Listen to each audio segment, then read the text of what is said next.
तो पिछली कक्षा में क्या विशेष बातें बताई गई थीं, जो विशेष थीं? कौन बताएंगे? कोई बता सकते हैं आप में से? गुरुजी, हाँ बेटा बोलो। अगर हमारी अच्छे से डाइजेस्टिंग होगी तो हमें अच्छे से सांस आएगी।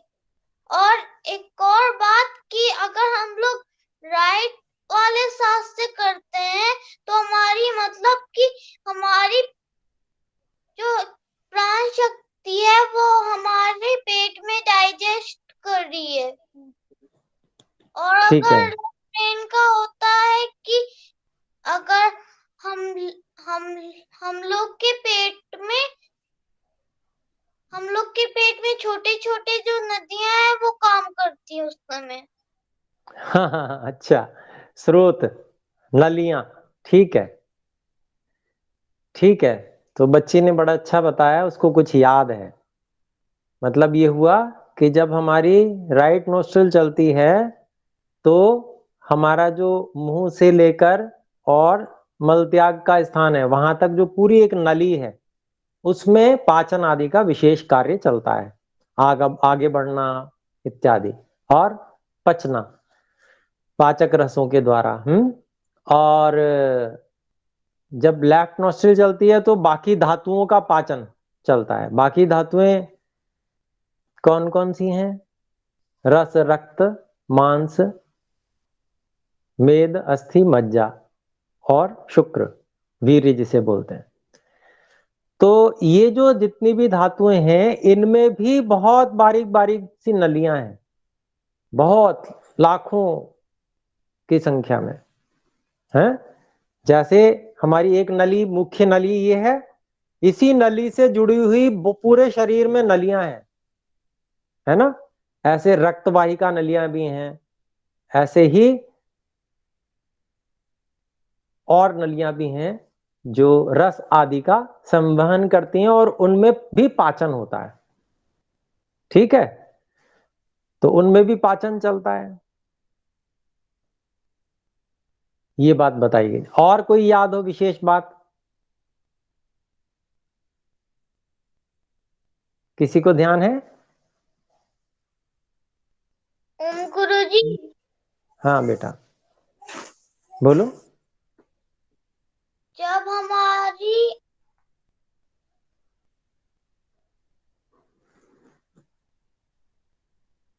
कोई बात नहीं, नोट कर लिया करो, ठीक है, जी जो गुरुजी। बोलना। जी हाँ, जी, हरिशंकर जी बताएंगे। खाना खाने का अंतराल जो है मतलब 4 से 6 घंटा रखना चाहिए। और जैसे कि हम खाना खा लिए, खाना खाने के बाद जैसे कि हमको गर्म का महसूस हुआ तो मतलब घंटे 45 मिनट के बाद मतलब पानी का उपयोग ज्यादा करना चाहिए। जी जी जी, ये बात मैंने विशेष बताई थी। ध्यान दीजिए कि भोजन का जो अंतराल है वो, उसके बारे में मैंने बताया था कि जिनकी पाचन शक्ति बहुत तीव्र है, बहुत जठराग्नि बलवान है, उनका तो एक साइकिल चलेगा तो ही पाचन हो जाएगा। लेकिन जिनकी जठराग्नि कमजोर है उनके कई साइकिल चलने पे अगली बार भूख लगेगी, या उनके साइकिल बड़े लंबे लंबे चलेंगे। समझ में आई बात? मतलब लेफ्ट राइट चल रही है तो चलती जाएगी चलती जाएगी, घंटे बीत जाएंगे, फिर उसके बाद में प्यास भी लगेगी और बाईं नासिका भी चल जाती है। तो भोजन करने के बाद में प्यास का भी इंतजार करना चाहिए। सबका जरूरी नहीं है 1 घंटे में 45 मिनट में ही सबको प्यास लग जाए, किसी को देर से भी लग सकती है, पाचन की गति के ऊपर निर्भर है। लेकिन ये जरूर है कि अगली भूख लगने से पहले प्यास जरूर लगेगी। अगर प्यास नहीं लग रही है, अनेक लोगों के साथ ये भी होता है, प्यास की जगह उनको ये महसूस होता है जैसे भूख लग रही है, प्यास की जगह भी भूख महसूस होने लगती है उनको। तो इसका बहुत सावधानी रखनी है। बाईं नासिका चलने को होगी या चल रही होगी तो प्यास लगेगी उस समय में। और उस समय पानी पीना चाहिए जब प्यास लगे। तो जब पहली बार प्यास लगे ना तो भी अच्छे से पानी पीना चाहिए, मतलब जितनी आवश्यकता होती है। किसी को बच्चों को 1 गिलास की आवश्यकता हो सकती है, बड़ों को 2 की भी आवश्यकता होती है। मैं तो 2 गिलास पानी पीता हूं। तो जैसी जैसी आवश्यकता है। फिर उसके बाद में मेरा एक बारी 2 गिलास पानी पीने से भी काम नहीं चलता, मुझे और लगभग फिर उसके बाद 1 साइकिल के बाद में मुझे फिर पानी पीना होता है, फिर प्यास लगती है मुझे, तो मैं फिर 1-1.5 गिलास और पानी पीता हूं ऐसे।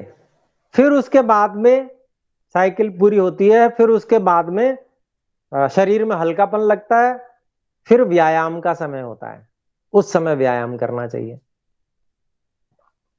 फिर थोड़ा सा पसीना सा निकाल दो हल्का सा, फिर अपना जो भी काम कर रहे हो आप उसमें देखिए कितनी तेजी से आप काम कर सकते हैं। तो व्यायाम जो है वो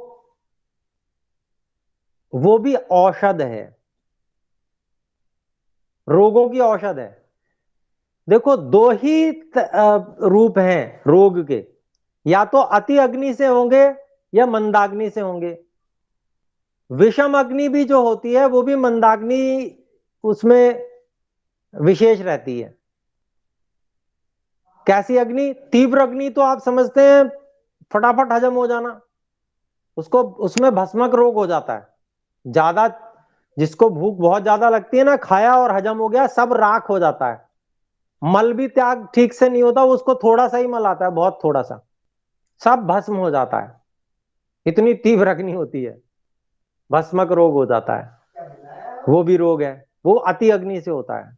दूसरी होती है मंद अग्नि, जठराग्नि मंद होती है, तो उसमें क्या है, शरीर में आलस रहेगा, बंधा बंधा सा रहेगा, भूख नहीं लगती, तो मंदाग्नि के लक्षण है। किसी किसी के विषम अग्नि होती है, पित्त प्रकृति होती है, अधिकांश वात और पित्त उनमें दिक्कत होती है। तो कभी तो वायु जो है वो पित्त को बिल्कुल सही स्थान पे लाके धक्का मार के और बड़ी तेज भूख लगा देती है। अग्नि को सही स्थान पे लाकर वायु बहुत तेज भूख लगा देती है, और नहीं तो कई कई दिन तक भूख नहीं लगती, भूख ही नहीं है जी, भूख ही नहीं है जी, ऐसा होता है। तो ये विषम अग्नि है, कभी लग रही है भूख, कभी नहीं लग रही। तो ये सभी स्थितियां अच्छी नहीं है। एक है सम अग्नि, यानी कि हमको पता है हमें कितना भोजन करना है अगले समय, जिससे हमें भूख लग जाए, हम व्यायाम भी कर रहे हैं और उसके बाद में समय से हमको ठीक अच्छी भूख लग जाती है। पानी भी हम समय से, जैसे मैंने क्रम बताया, पहले भूख लगने के बाद भोजन किया, भोजन के बाद में प्यास जरूर लगेगी, 1 बार 2 बार, किसी को 3 बार भी लग सकती है। तो पानी पीना ठीक से, और फिर उसके बाद में ऐसा व्यायाम आदि। तो ये अपने को ध्यान रखना होगा, ठीक है। तो ये भी बात मैंने बताई थी, बहुत अच्छा हरिशंकर जी ने याद दिलाया, है ना। और कोई बात ध्यान आ रही है किसी को? अगली बातें बताऊं?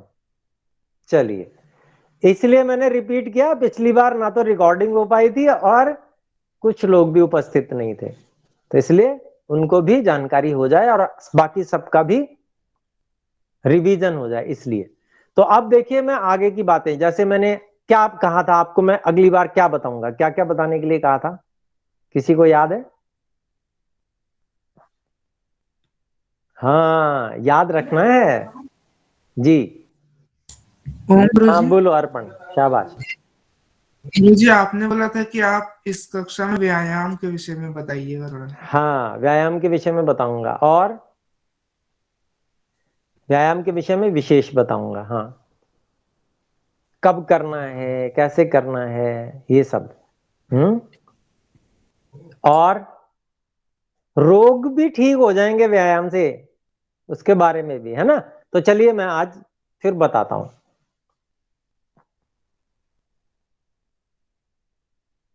कुछ बातें तो मैं बता चुका हूं, जैसे, कि हमको व्यायाम कब करना चाहिए, जब भोजन ठीक से हजम हो जाए, मलत्याग हो जाए, मलत्याग का समय सुबह का है मान लीजिए जिसका, तो अच्छे से मलत्याग हो जाए, तो जिनकी जठराग्नि मंद होती है, मंद अग्नि वाले होते हैं, उनको एक बारी में पेट साफ कभी भी नहीं हो सकता, उनको 3 बार 4 बार भी जाना पड़ता है पेट साफ करने के लिए। क्यों? गृहिणी कमजोर है, थोड़ा पचाती है, आगे बढ़ाती है, फिर उसके बाद में थोड़ी देर बाद फिर नंबर आता है पचाने का, तो फिर पचाती है, तो बीच में गैप हो जाता है।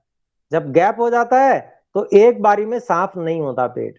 अनेक लोग इसीलिए बीमार रहते हैं, वो कहते हैं एक बारी में हमारा पेट साफ हो गया, पेट साफ होता नहीं है। भूख, कहते हैं हमें भूख लगती नहीं। भूख लगे कैसे? जठराग्नि तो उसमें लग रही है जो बचा हुआ है अभी अंदर, तो वो विभक्त हो जाती है, बंट जाती है, इसलिए भूख ठीक से नहीं लगती।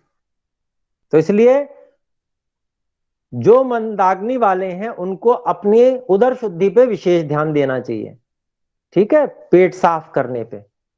पेट साफ अगर 2 बार 3 बार जितनी बार जाना पड़े, उसमें क्या बात है, वो ठीक हो सकता है, ठीक हो जाएगा। कैसे ठीक होगा वो मैं बताता हूं। और वो एकदम से भी ठीक नहीं होता, धीरे धीरे ठीक होता है। फिर औषधियां वगैरह ज्यादा ले लोगे तो मान लो कुछ का कुछ बढ़ जाएगा। जीवनी शक्ति को कार्य करने दो। सबसे बड़ा सिद्धांत ये है, जीवनी शक्ति हमारा कभी अहित नहीं करेगी, वो हमें बिल्कुल प्रकृति अवस्था में लेके आएगी, जो हमको वास्तव में होना चाहिए, ठीक है, जो हमारी सामर्थ्य है। और उस सामर्थ्य को हम बढ़ा भी सकते हैं। वो बढ़ाने का क्या साधन है? यही साधन है, एक तो व्यायाम आदि, उचित अन्नपान, आहार विहार, ब्रह्मचर्य सेवन, ये सब उसके साधन हैं जीवनी शक्ति को बढ़ाने के और अवस्था को भी बढ़ाने के। और फिर अगर ये सब हम कर रहे हैं तो फिर हम रसायन आदि का भी सेवन कर सकते हैं, आयुर्वेद में जो रसायन सेवन बताए गए हैं। लेकिन कई लोग कहते हैं हम तो च्यवनप्राश खाएंगे, रसायन खाएंगे, लेकिन उनको कोई लाभ नहीं होता, वो फिर भी रोगी रहते हैं। उसका कारण क्या है? उसका कारण यह है कि ये मूलभूत चीजें वो नहीं करते।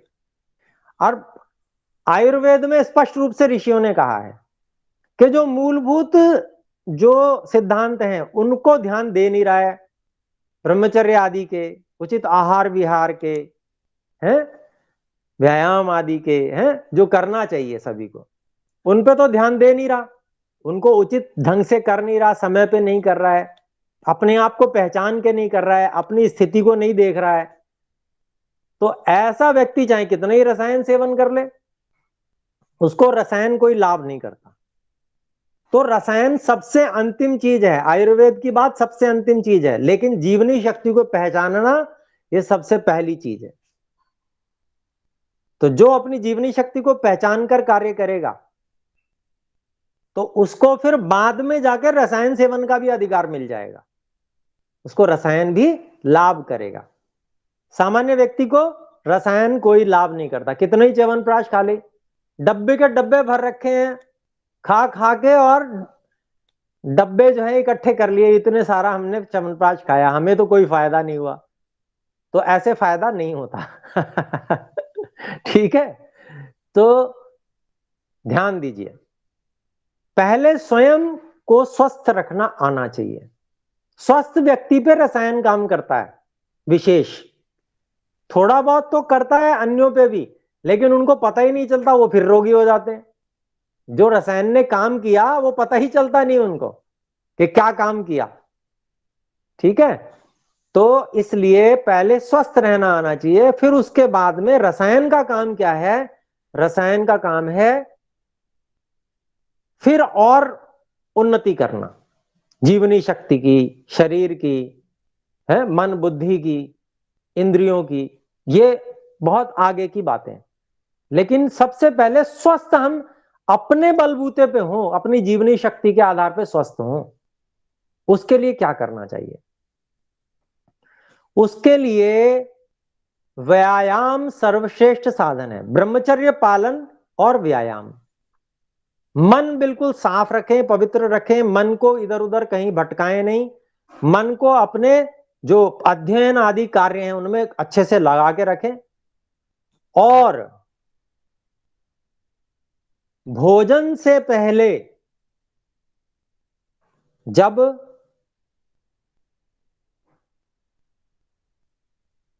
हमारी स्थिति ऐसी हो कि अब हमको भोजन पच चुका है, अब आगे भूख लग जाएगी थोड़ी ही देर में, तो व्यक्ति को व्यायाम कर लेना चाहिए। कितना व्यायाम? इतना व्यायाम कि थोड़ा सा यहां पर मस्तक पे या बगल में, यहां बगल होती है ना, यहां पे पसीना सा आने लगे हल्का हल्का, बस इतना व्यायाम काफी होता है। इसको बलार्धस्य लक्षणम कहते हैं। ठीक है, और भी पहचान है, जैसे मुंह सूखने लगना, सांस बहुत तेज चलने लगना। तो अब व्यायाम का ढंग कैसा है? तो बच्चे तो थोड़ा सा तेजी से भी कर लें, लेकिन जो बड़े हैं, बड़ी अवस्था के हैं, उनको पहले धीरा धीरा करना चाहिए। शरीर गर्म हो जाए ऐसा करें, थोड़ी गर्मी सी लगने लगे पूरे शरीर में, फिर वो गर्मी विभक्त होती है।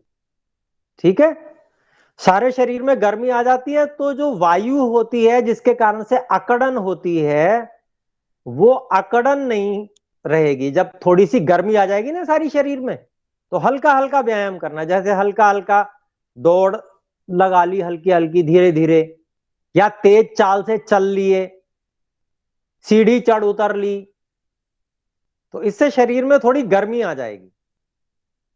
गर्मी आ गई, फिर उसके बाद में व्यायाम और भी कर सकते हैं। और क्या क्या व्यायाम है? दंड बैठक है, सूर्य नमस्कार है, और लेट कर और बार बार उठना, और मस्तक को घुटनों पर लगाना बिना कमर को मोड़े हुए, जो रीढ़ की हड्डी की पोजीशन बिल्कुल ठीक रखते हुए। रीढ़ की हड्डी को अनावश्यक मोड़ना नहीं है, बिल्कुल जैसी स्थिति में रीढ़ की हड्डी है व्यायाम करते समय उस स्थिति में रहनी चाहिए। जब हम उसको सिटअप्स बोलते हैं क्या, ऐसे ही कुछ बोलते हैं, लेटे और फिर उठ के बैठे और फिर मस्तक को आगे छुआया, फिर लेट गए, फिर उठ के बैठे हैं, हाथों को इस प्रकार से पीछे बांध लेते हैं, है ये व्यायाम भी अच्छा व्यायाम है। पेट का व्यायाम है, जिनको पेट की समस्या रहती है उनके लिए भी अच्छा है। लेकिन ये अगर शरीर को गर्म किए बिना करोगे तो कमर में दर्द हो सकता है, बड़े लोगों के हो जाएगा, है ना। बच्चों के तो शायद ना हो, क्योंकि जीवनी शक्ति अच्छी होती है ना, तो लेकिन बड़े जो हैं उनको पहले शरीर को गर्म कर लेना चाहिए, फिर उसके बाद में पेट का ये व्यायाम कर लें, कमर पेट ये सब हो जाता है। फिर उसके बाद में सूर्य नमस्कार लगा लें, सपाटा लगा लें, दंड बैठक। ठीक है, इस तरह से व्यायाम कर लें, तो ऐसे व्यायाम कर सकते हैं। रोग के हिसाब से क्या से करना चाहिए? दो प्रकार के रोग हैं, किसी को दोनों प्रकार की समस्याएं हैं और किसी को एक एक प्रकार की समस्या है। एक पहली समस्या जो सबसे मूलभूत समस्या है वो है पाचन की, मुंह से लेकर और जहां से मल त्याग करते हैं गुदाद्वार वहां तक की जो समस्या है, पाचन इत्यादि उसमें है। जिन लोगों को इससे संबंधित समस्या है वे पाचन होने के बाद जब दाई नासिका चल जाए तब व्यायाम करें। आ गई बात समझ में या नहीं? क्यों? क्योंकि उस समय वो कार्य भी चल रहा है, तो जब शरीर एक्टिव होता है तो जो कार्य चल रहा होता है उसकी गति तीव्र हो जाती है, पाचन की गति तीव्र हो जाएगी। ठीक है, एक्टिव जब शरीर रहता है, आपने सुना भी होगा जो लोग एक्टिव रहते हैं उनको पाचन की समस्या नहीं रहती, है ना, रोग भी नहीं होते, जो शरीर से एक्टिव रहते हैं ज्यादा। लेकिन जो ज्यादा बैठने का काम करते हैं उनको ये समस्याएं ज्यादा आती हैं। तो इसलिए जिनको आहार नाल से संबंधित कोई भी समस्याएं हैं उनको दाई नासिका चलते समय पाचन शक्ति को बढ़ाने के लिए व्यायाम कर लेना चाहिए। लेकिन जिनको आहार नाल की समस्या विशेष नहीं है, भूख अच्छे से लगती है, सब बढ़िया है। लेकिन अन्यत्र समस्याएं हैं, अन्य शरीर में किसी किसी को खुजली हो जाती है, एक्जिमा भी हो जाता है, होता है ना, वो धातुगत समस्याएं हैं, वो अंदर जाके वहां पर असर कर रही है। और भी अनेक प्रकार की समस्याएं होती हैं, कोई मोटापा ही बढ़ता चला जा रहा है, होते हैं ना ऐसे, वो धातुगत समस्या है। भूख तो अच्छी लगती है लेकिन मोटापा बढ़ता जा रहा है। ऐसे लोगों को जब बाईं नासिका चलती हुई हो, भोजन पाचन हो चुका हो, तो ये तो शर्त हर जगह लगा लो, भोजन ठीक से पच चुका है, तब बाईं नासिका चलते समय उनको व्यायाम करना चाहिए, अच्छे से पसीना निकाल दें। और कितनी बार व्यायाम कर सकते हैं? तो भाई जितनी बार हम भोजन करते हैं उतनी बार कर सकते हैं, उससे ज्यादा बार भी कर सकते हैं। जैसे सुबह सुबह पेट साफ हो गया बढ़िया, एक बार कर लिया व्यायाम, फिर अपना पढ़ाई करनी है, कुछ भी करनी है। व्यायाम करने में कितना समय लगता है? पसीना निकालने में अगर आप लगातार करोगे तो जो मेरी अवस्था के हैं उनको 7-8 मिनट से ज्यादा, 5-7 मिनट से ज्यादा नहीं लगेंगे, पसीना आ जाएगा हल्का हल्का। और जो ज्यादा युवा हैं, सामर्थ्य अधिक है, उनको ज्यादा से ज्यादा 10 मिनट, 10 मिनट, 15 मिनट अधिक से अधिक पसीना आ जाएगा। ठीक है, अच्छे से करेंगे तो। ठीक, शुरू में थोड़ा धीमे करना, फिर उसके बाद गर्मी आ जाए तो फिर बढ़ा दीजिए स्पीड। ठीक है, तो इस प्रकार से अब मैंने विधि आपको बता दी। तो सुबह 2 बार आप कर सकते हैं। सुबह उठ गए, पानी पिया, सबसे पहले पानी पीना है धीरे धीरे। जिन लोगों को कफ की ज्यादा समस्या रहती है, प्यास बहुत तीव्र नहीं लग रही है उठते ही, तो उनको क्या करना चाहिए? गर्म करके पानी पीना चाहिए। जिनको अब उठ रहे हैं, गर्मी लग रही है अब तो, ठीक है, और उनको प्यास भी बड़ी तेज लगती है, तो उनको क्या करना चाहिए? जो सामान्य पानी है उसी को जरा जरा सा पीना चाहिए, थोड़ा थोड़ा करके सुबह सुबह। जिसको कहेंगे ना चौथाई घूंट, एक तो घूंट भर के पी लिया और गटक गए, वैसे नहीं। सामान्य वाला पानी, जिनमें गर्मी अधिक है और जिनको मतलब प्यास भी बड़ी तेज लग रही है, तो वो जो सामान्य पानी हो, उस सामान्य पानी को, गर्म पानी नहीं, उनके लिए सामान्य ठीक है, सामान्य पानी को थोड़ा थोड़ा घूंट घूंट करके पिएंगे, बहुत थोड़ा थोड़ा, क्योंकि वो अंदर जाने तक हमारी प्यास को भी बुझा देगा और अंदर जाने तक थोड़ा यहाँ का जो गर्मी है मुंह आदि की, वो भी अंदर चली जाएगी, मुंह के जो गुड बैक्टीरियाज हैं वो भी चले जाएंगे। तो कुल्ला करने से पहले ही सुबह पानी पी लेना चाहिए। ठीक है, 1 गिलास 2 गिलास जितनी आपकी इच्छा है। ठीक है, उसके बाद में फिर अपना थोड़ा टहलते रहिए, कुछ पढ़ना है टहलते टहलते पढ़ लीजिए, ईश्वर का भी स्मरण कर लीजिए टहलते टहलते, है ना। मंत्र पाठ अगर करते हैं, जो प्रातःकालीन मंत्र पाठ जिनको याद है, मैं तो करता हूं, जिनको याद है वो मंत्र पाठ कर सकते हैं। और उसके बाद में जब प्रेशर हो तो अपना पेट साफ कर दिया। ठीक है, अब पेट साफ करने के बाद में फिर अपना पढ़ लें, पढ़ लें, कोई और जो भी जरूरी काम है वो कर लें। फिर ये लगे कि शरीर में आलस्य आ रहा है, तो अब जब उठ गए तो फिर उठ गए, फिर क्या सोना। लेकिन जिसकी स्थिति ज्यादा खराब हो वो सो भी सकता है ना, उसको कोई ऐसी मनाही भी नहीं है, दोबारा सो भी सकते हैं, अगर वो अपनी शरीर की स्थिति देखकर। कोई रोग ज्यादा है, अच्छा बुखार आदि में व्यायाम नहीं करना है, याद रखना, वो रोग ठीक नहीं होता है। कभी बुखार में भी व्यायाम शुरू कर दो, गुरुजी ने बताया सब रोग ठीक होते हैं, ऐसा नहीं है ना, सभी रोग नहीं, स्वस्थ अवस्था में ही व्यायाम करना है, सामान्य रोग ठीक हो जाएंगे, विशेष रोग तो औषध से ही ठीक होंगे। लेकिन अगर आहार विहार पे हम विशेष ध्यान रखेंगे तो जल्दी ठीक हो जाएंगे वो रोग। पहले तो वो रोग होंगे ही नहीं जो व्यायाम करने वाला व्यक्ति होगा, समय से भोजन कर रहा है, भूख लगने पे भोजन कर रहा है, व्यायाम आदि कर रहा है, पानी भी ठीक से पी रहा है, उसको कोई रोग नहीं होगा, ये कोरोना फरोना कुछ नहीं होगा उसको, ये अभी बता दे रहा हूं आपको। भूख लगने पर ही भोजन करना है, व्यायाम करना है, वो व्यक्ति इतना मजबूत हो जाएगा, उसको ये कोरोना फरोने से कुछ डरने की जरूरत नहीं है। सीधी सी बात बता दे रहा हूं आपको। ये उस व्यक्ति को रोग होते हैं, उन लोगों को ज्यादा रोग होते हैं, वही भयभीत भी ज्यादा रहते हैं, डरे हुए भी वे ज्यादा रहते हैं, जिनको नॉलेज नहीं है जीवन कैसे जीना है, जीवनी शक्ति को सपोर्ट कैसे करना है, उन लोगों को होते हैं। और उन लोगों को बार बार जुकाम भी होएगा। जिस व्यक्ति को जुकाम हो रहा है उसको तो कोरोना पक्का होगा उसको तो बहुत बच के रहना पड़ेगा। क्यों? कफ का ही तो रोग है वो। कफ जो है वो उसमें चला जाता है फेफड़ों में, फिर सांस लेने में दिक्कत होती है, सारा कफ का रोग है वो। और कफ ज्यादा क्यों हो रहा है? अनियमितता से, भोजन ठीक से नहीं, समय से नहीं कर रहे हैं, भूख लगे बिना खा ले रहे हैं, ये सब अनियमितता ही।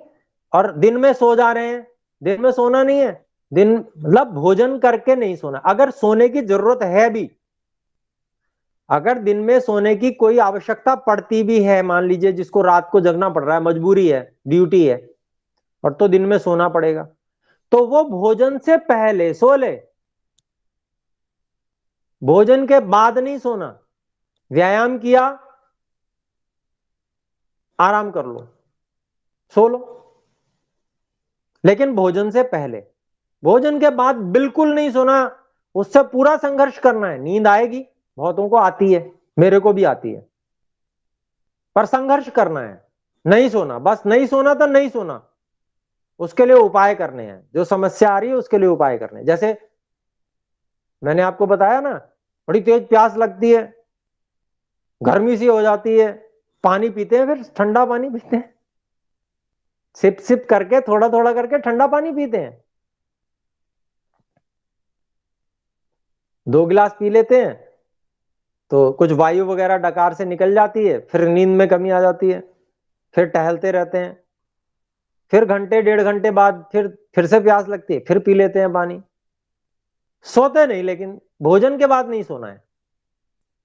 केवल गर्मियों में, जो ग्रीष्म ऋतुओं ने होती है ना, बिल्कुल तेज गर्मी जब होती है, भयंकर तपता है सूर्य, तब दोपहर को भोजन के बाद आधा घंटा विश्राम कर लें, आधा पौना घंटा। सो भी जाएं तो कोई बात नहीं, केवल गर्मी की ऋतु में सो सकते हैं, और किसी में विधान नहीं है। शरद ऋतु में भी मना है दोपहर को नहीं सोना, ठीक है? तो ये हमको ध्यान रखना पड़ेगा। समय हो गया है, तो जो मुख्य मुख्य बातें बताई उनको ध्यान में रखना है। और व्यायाम सुबह किया, नाश्ता किया आपने, नाश्ते के बाद में 4-5 घंटे का गैप होगा तो नाश्ता कम करें, हल्का करें, जिससे कि अगर 4 घंटे बाद हमें भोजन करना है, 5 घंटे बाद भोजन करना है, तो वो उससे पहले हजम हो जाए। फिर हम थोड़ा व्यायाम भी कर लें, है ना? वही कितना करना है, 5-10 मिनट बस, लेकिन उससे शरीर में ऐसा ओज आ जाता है, तेजी आ जाती है शरीर में, भोजन आदि हजम आसानी से होगा। सब कर सकते हैं। और कोई कहता है कि हम दौड़ नहीं सकते, तो मत दौड़ो। हर एक व्यक्ति के शरीर में ईश्वर ने कोई ना कोई अंग शक्तिशाली दिया है, कहीं कमजोरी दी है तो कहीं शक्ति भी दी है। जिसमें शक्ति दी है ईश्वर ने, उससे करिए व्यायाम और निकालिए पसीना पसीना। समझ में आई बात? तो एक ही नियम नहीं है व्यायाम का कि इसी दौड़ना ही है, सीढ़ी चढ़नी है, कोई जरूरी नहीं है। अगर पैरों में कोई दिक्कत है तो हाथ से डंबल कर लो ना, ऐसे ऐसे करके डंबल कर लो ना, आ जाएगा पसीना थोड़ी देर में।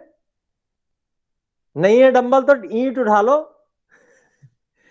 मुख्य बात समझो, उपाय कुछ हजारों हो सकते हैं। उपाय कैसे करने हैं, हमें अपने लिए ढूंढना है।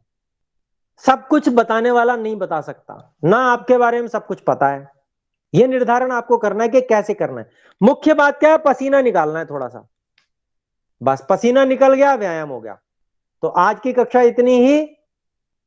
ऐसे ही शाम को भी करना है, जितनी बार भोजन, उससे पहले पहले व्यायाम कर लो, शरीर को एक्टिव करो ना, शरीर को एक्टिव करो। और जब शरीर एक्टिव हो जाएगा तो पाचन तो अपने आप होगा, झक मार के होगा। ठंड नहीं लगेगी आपको, इच्छा नहीं होगी, रिद्धिमा टोपी लगाने की इच्छा नहीं होगी, कहोगे मेरे को नहीं चाहिए, ये उतार दो इसे, आ गई समझ में। लेकिन फिर भी पहन ओढ़ के रहना है। व्यायाम के बाद में जो गर्मी आए तो उसको पचाना है, हजम करना है। कपड़े जी पहने रहो, हाँ, कपड़े पहने रहो, सहन करो उसे, थोड़ी देर में ठंडा हो जाएगा अपने आप शरीर। शरीर तो ठंडा होता ही है, तो उसको जो गर्मी आए ना उसको शरीर के अंदर हजम करो। ये बात भी याद रखनी है।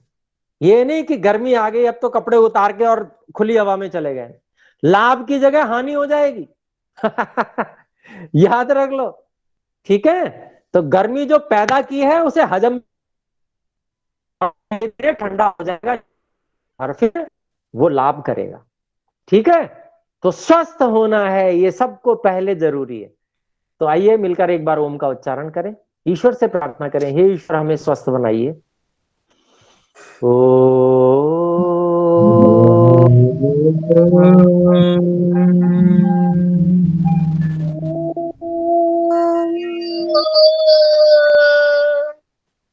सब बच्चों को नमस्ते। नमस्ते गुरुजी। नमस्ते। गुरुजी नाम क्या है?